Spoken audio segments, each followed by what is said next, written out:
Hi there, welcome back to Simon Says.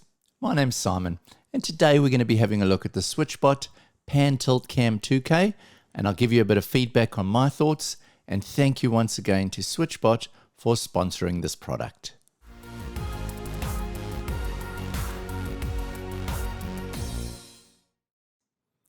So let's have a look at this camera.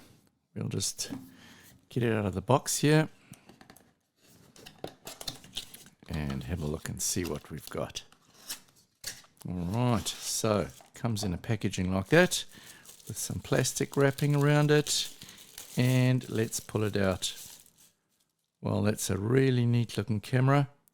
USB cable for power. We'll just do the little peel here, get this off, the protection plastic off the front here, and there we go.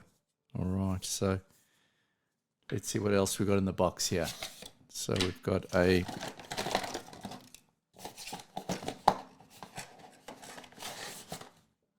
looks like we've got some sort of a power supply here.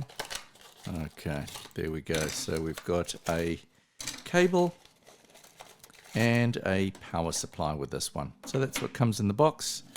A small install guide. All right. A stand mount, USB cable, power brick, a little helping something or another, and a little pin for resetting it here, and some screws for installing it. So now we just search for our camera, and we select it, and then press the little button in the back, and it will then ask you for your Wi-Fi code. You just aim the phone with this QR code at the camera, and it will then start linking it up. There we go. And now it's linked. So very, very easy to connect. Once you've got it all up and running, the first button on the left there allows you to record video from the camera if you want to. And from there on, we can go and start playing around with the different options. So it does have a full screen option that you can select. There we go. And basically from there, you can now start moving the tilt pan camera around using those buttons. It's quite responsive, and I'm really impressed with the picture quality. As you can see, it's got nice color and it's lighting my face up really nicely. So overall, really, really impressive camera.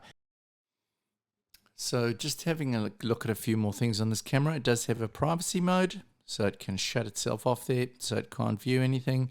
And also, the interesting thing is they've hidden the SD card mount away quite neatly. I almost thought it didn't have an SD card, but there we go. So you can pop that in there. Now it is a 2K camera, so pretty good quality and value for money what you're getting here.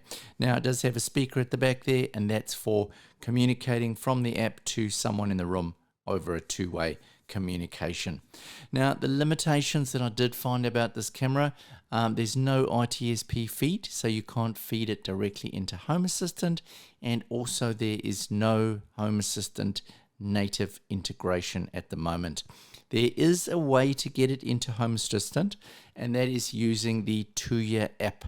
So I will link in the description below a link to a video where it's explained in quite a lot of detail on how to create your Tuya developer account, to link the camera, and then you would be able to view that in Home Assistant.